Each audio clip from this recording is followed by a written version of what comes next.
Vegetable egg வச்சு எப்படி செய்யணும்னு பார்க்கலாம். ஒரு பாத்திரத்தில் 3 ஸ்பூன் ஆயில் ஊற்றிக்கோங்க. மிளகாத்தூள், மல்லித்தூள், சால்ட்டு போட்டு நல்லா கலக்கிடுங்க. இப்போ வேக வச்ச முட்டையில் அந்த மசாலா ஊற்றிக்கலாம். ஒரு பவுலில் 2 வெங்காயம், 1 கேரட்டு, 2 உருளைக்கிழங்கு, முட்டைகோஸ் நூறு,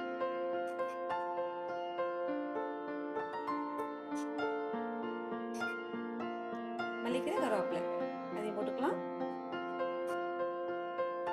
மாவுக்கு 1 ஸ்பூன், 1/2 கப் கடலை மாவு,